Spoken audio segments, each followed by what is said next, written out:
ಏನಾಗೈತಪ್ಪ ಅಂತಂದ್ರ ಇಡೀ ಜಿಲ್ಲೆ ವ್ಯಾಪ್ತಿ ಒಳಗ 30-40 ವರ್ಷದಿಂದ ಪಂಚಾಯತಿ ಯಾವಾಗ ಶುರು ಆಗೈತ್ಲ ಅವತ್ತಿಂದ ಮನಿ ಟ್ಯಾಕ್ಸ್ ಕಟ್ಟತಾರ ನಮ್ಮ ಯಾವ್ದೋ ಜನಸಾಮಾನ್ಯರಾಗ್ಲಿ. ಈಗ ಏನ್ ಕೇಳತಾರ ಅಂದ್ರ ನಿಮ್ ಕಂಪ್ಯೂಟರ್ ತರ ಮತ್ತ ಸಬ್ ರಿಜಿಸ್ಟರ್ ಹೋಗಿ ನೋಂದ್ ಮಾಡ್ಕೊಂಡ್ ಬರ್ರಿ ಅಂತ ಈಗ ಕೇಳತಾರ.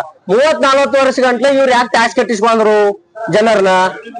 ದೋಷಣೆ ಮಾಡಿರೋ ದುಡ್ಡು ಅವ್ರ ಕರೆಂಟ್ ಸ್ಯಾಂಕ್ಷನ್ ತೋಲಾರ, ಕರೆಂಟ್ ಎಲ್ಲ ಅಧಿಕೃತವಾಗಿ ಅದಾರ ಎಲ್ಲಾರು ಮನಿ. ಆದ್ರೆ ಇವ್ರು ಈಗ ದಾಖಲೆಗಳು ತಗೊಂಬರ್ರಿ ಅಂತ ಹೇಳಿ ಗ್ರಾಮ ಪಂಚಾಯತಿಯಿಂದ ಪೀಡಿಸ್ತಿದಾರ. ಒಂದೇದ್ದು.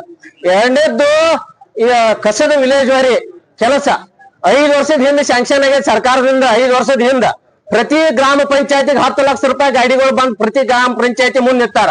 ಪ್ರತಿ ಗ್ರಾಮ ಪಂಚಾಯತಿ ಕಸವನ್ನು ಎತ್ತಲಿಕ್ಕೆ 3 ಮಂದಿ ಟ್ರೈನಿಂಗ್ ಕೊಟ್ಟಾರ. ಟ್ರೈನಿಂಗ್ ಕೊಟ್ಟಾರ, ಇನ್ನು ಮಟ್ಟ ಕೆಲಸ ಕೊಟ್ಟಿಲ್ಲ. ಕಸದ ಗಾಡಿ ಅಲ್ಲೇ ನಿಂತು ಕೊಳ್ಯಾತೈತಿ. ಕಸ ನಿರ್ವಹಣೆ ಇಲ್ಲ. ಇವತ್ತು ನದಿ, ಕೆರಿ, ಹಳ್ಳ, ಬಾವಿ, ಸಮುದ್ರ ಎಲ್ಲಾ ಕಲುಷಿತ ಆಗತೈತಿ, ವಿಷಕಾರಿ ಆಗತೈತಿ. ನೆಕ್ಸ್ಟ್ ನಾಳಿನ ಜನರೇಷನ್ ಹೆಂಗ್ ಬದುಕ್ತಾರೋ? ಒಮ್ಮೆ ಕರೋನಾ ಬಂದ್ ಪಾಠ ಕಲಿಸೈತಿ ಎಲ್ಲರಿಗೂ. ಆದ್ರೂ ಈ ಅಧಿಕಾರಿಗಳಿಗೆ ಬುದ್ಧಿ ಬರತ್ತಿಲ್ಲ ಅಂದ್ರ ಪ್ಲಾಸ್ಟಿಕ್ ನಿಯಂತ್ರಣ ಮಾಡ್ಬೇಕಾ? ಕಂಪ್ಯೂಟರ್ ತರ ಕೊಡತಿಲ್ರಿ ಯಾವ ಪಂಚಾಯತಿ ಒಳಗು. ಸರ್ವರ್ ಏನಂತಾರ, ಸಾಕಷ್ಟು ತೊಂದರೆ ಕೊಡ್ತಾರ ಜನಸಾಮಾನ್ಯರಿಗೆ. ಸಾಕಷ್ಟು ಜನಸಾಮಾನ್ಯರು ತೊಂದರೆ ಕೊಡ್ತಾರ. ಪಿಡಿಒ ಏನಂತ ಒಬ್ಬ ಜನಸಾಮಾನ್ಯ ಹೋಗಿ ಮಾತಾಡಕ್ತಾ ಇರಲಿಲ್ಲ. ಒಬ್ಬ IAS ಅಧಿಕಾರಿ ಮಾತಾಡಂಗ್ ಮಾತಾಡ್ತಾನ ಪಿಡಿಒಗಳು.